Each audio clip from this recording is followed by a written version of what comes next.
गरुण उवाच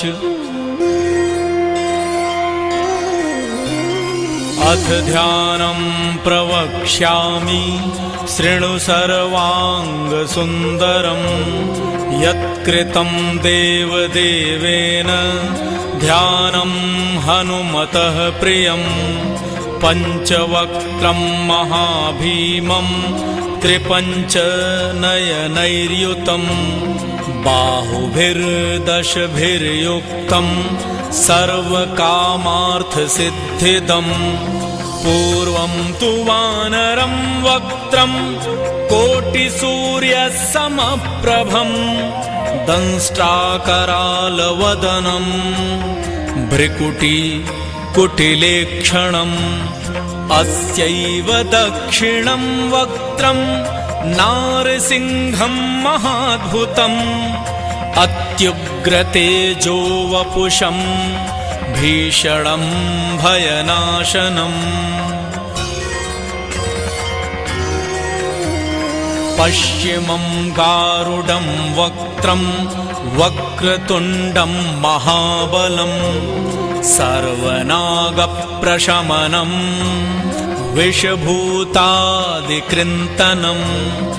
उत्तरं सौकरं वक्त्रं कृष्णं दीप्तं नभोपमं पातालसिंहवेताल ज्वररोगादिकृन्तनम् ऊर्ध्वं हयाननं घोरं दानवान्तकरं परं येन वक्त्रेण विप्रेन्द्र तारकाख्यं महासुरं जघान शरणं तत्स्यात् सर्वशत्रुहरं परं ध्यात्वा पञ्चमुखं रुद्रं हनुमन्तं दयानिधिम् खड्गं त्रिशूलं खट्वाङ्गं पाशं कुशपर्वतं मुष्टिं कौमोदकीं वृक्षं धारयन्तं कमण्डलुं भिन्दिपालं ज्ञानमुद्रां दशभिर्मुनिपुङ्गवम् एतान्युधजालानि धारयन्तं भजाम्यहम् प्रेतासनोपविष्टं तं सर्वाभरणभूषितं दिव्यमाल्याम्बरं धरं दिव्यगन्धानुलेपनम् सर्वाश्चर्यमयं देवं हनुमद्विश्वतोमुखम् पञ्चास्यमच्युतमनेकविचित्रवर्णं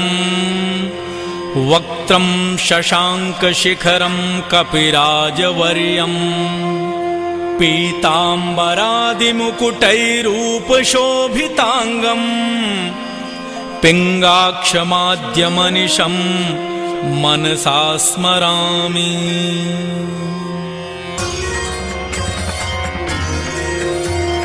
मर्कटेशं महोत्साहं सर्वशत्रुहरं परं शत्रुसंहारमां रक्ष श्रीमन्नापदमुद्धर ॐ हरिमर्कटमर्कटमन्त्रमिदं परिलिख्यति लिख्यति वामतले यदि नश्यति नश्यति शत्रुकुलं यदि मुञ्चति मुञ्चति वामलता इदं कवचं पठित्वा तु महाकवचं पठेन्नरः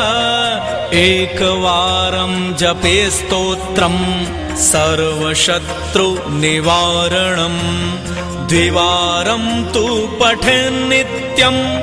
पुत्रपौत्रप्रवर्धनम् त्रिवारं च पठेन्नित्यं सर्वसम्पत्करं शुभम्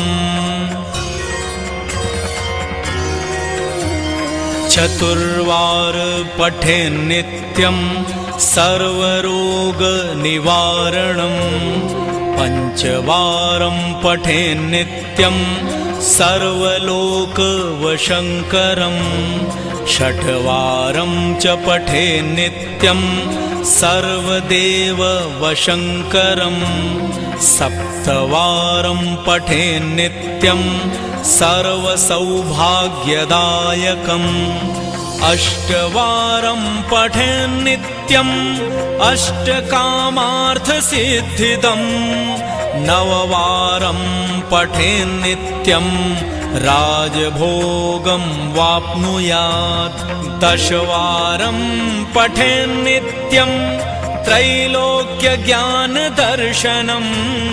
रुद्रावृत्तिं पठे नित्यं